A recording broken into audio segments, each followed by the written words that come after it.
Welcome you all for this video lecture. I am Yoga Lakshmi, Assistant Professor, Department of English, Robert College of Engineering and Technology, Kanyakumari. Today we are going to discuss about certificate course on English communication.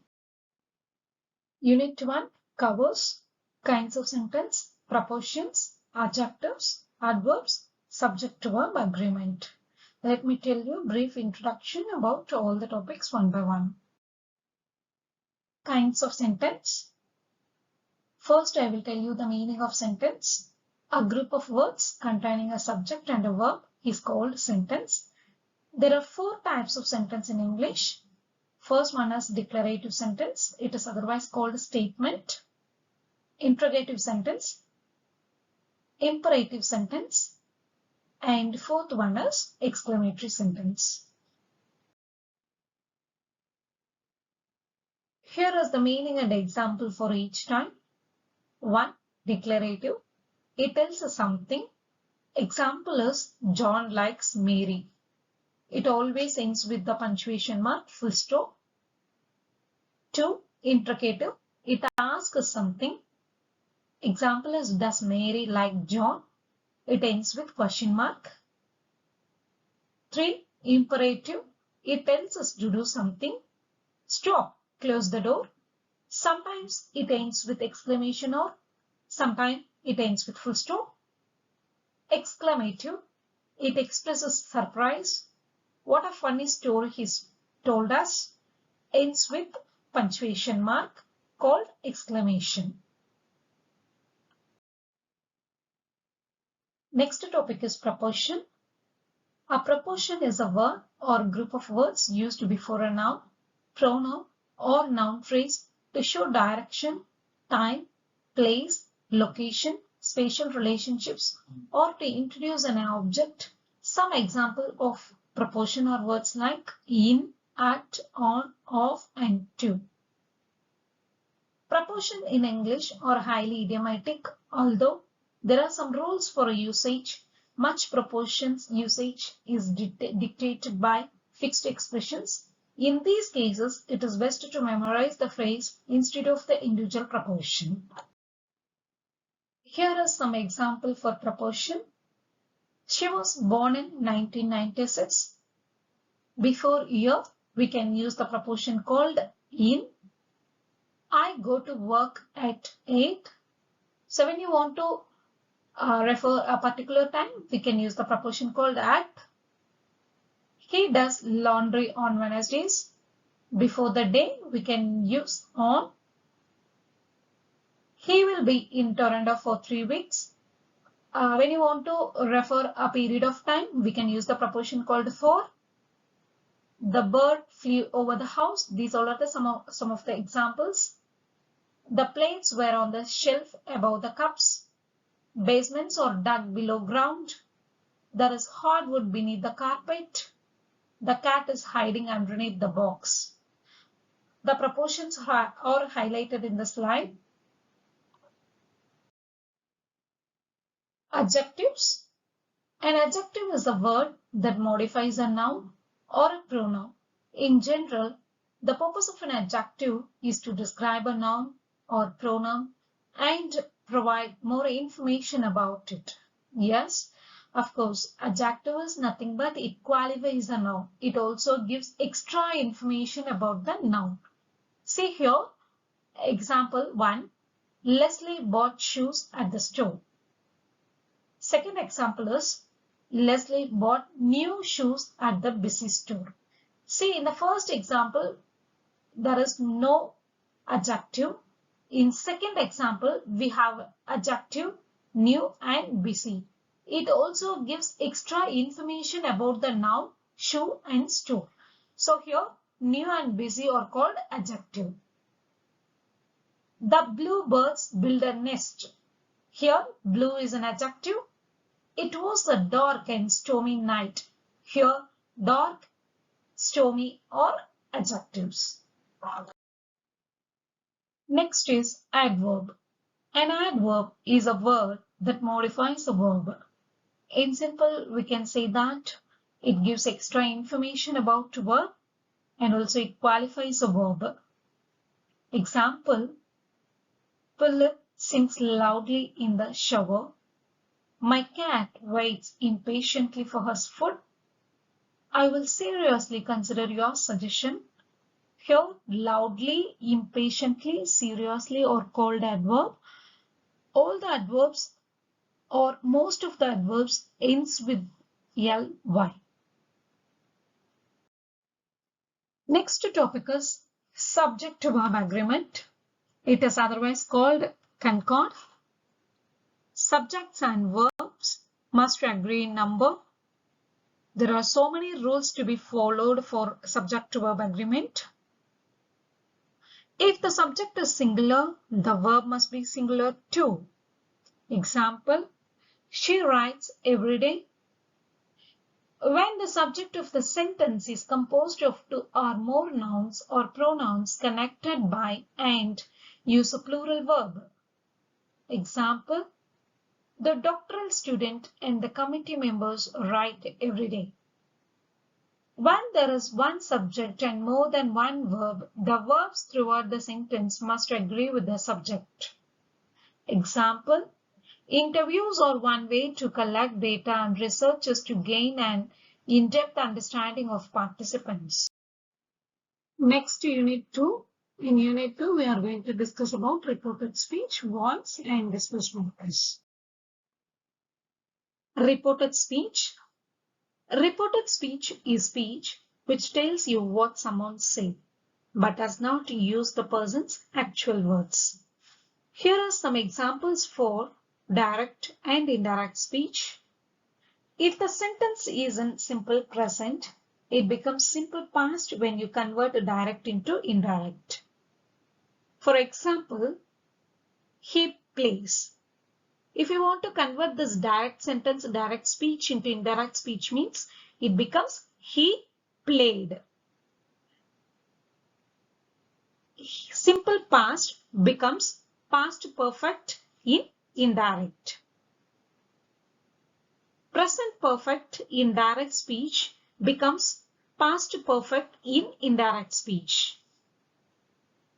Present continuous becomes past continuous. Past continuous becomes past perfect continuous. Present perfect continuous becomes past perfect continuous. I will tell you with an example. He plays, he played in indirect speech. He played, he had played.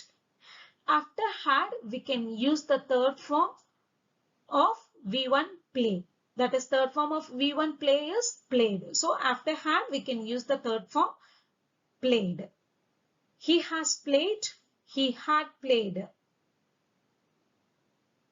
Are playing, were playing. Were playing, had been playing. Have been playing, had been playing.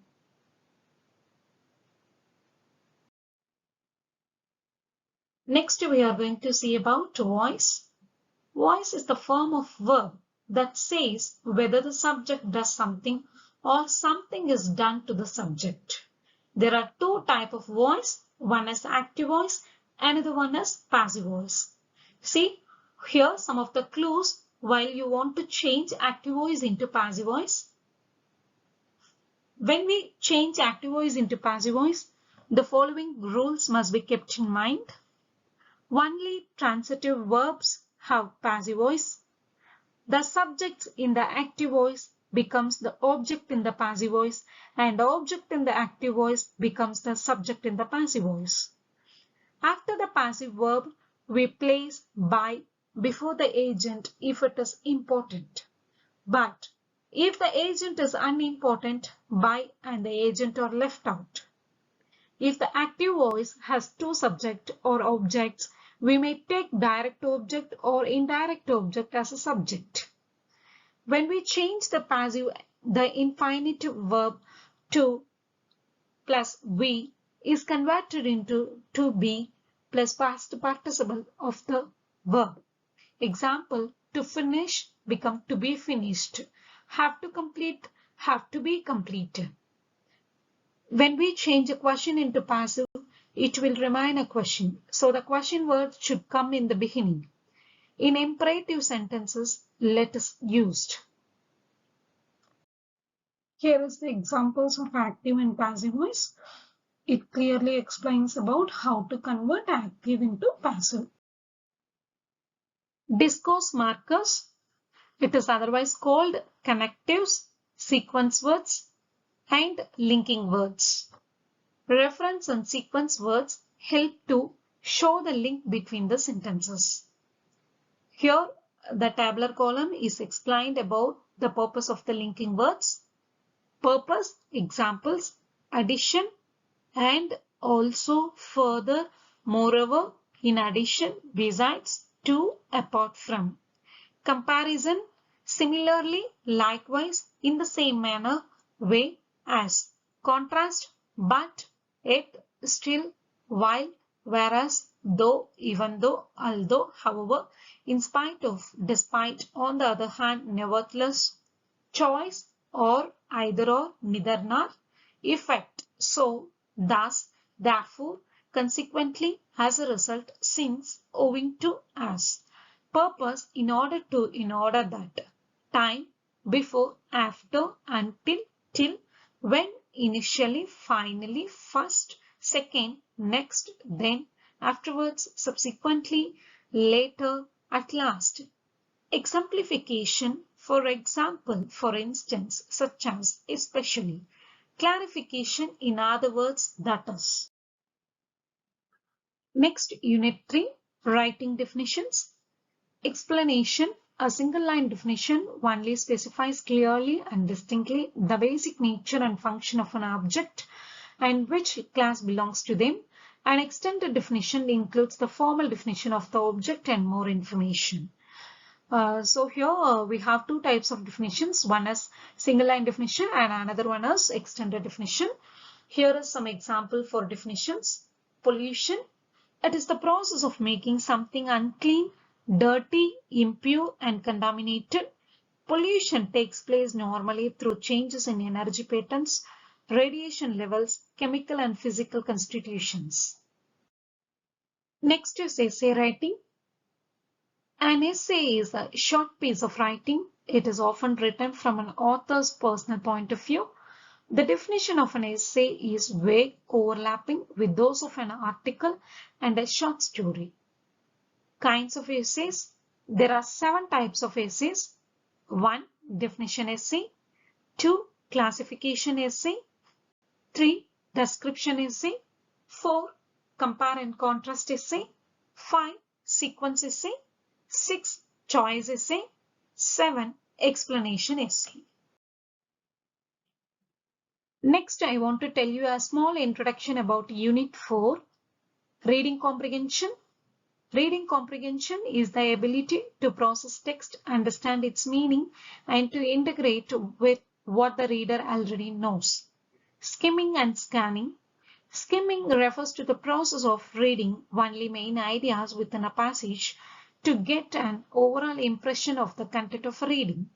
Scanning is a reading technique to be used when you want to find specific information quickly. In scanning, you have a question in your mind and you read a passage only to find the answer, ignoring unrelated information. Inference and deduction.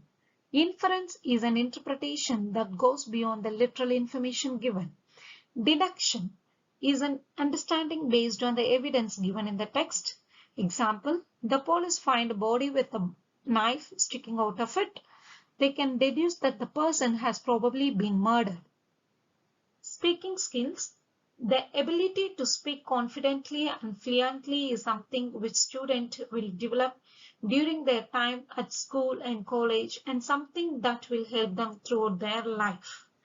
Yes, we will also give you a speaking exercises like narration of incidents, stories, anecdotes, and current affairs.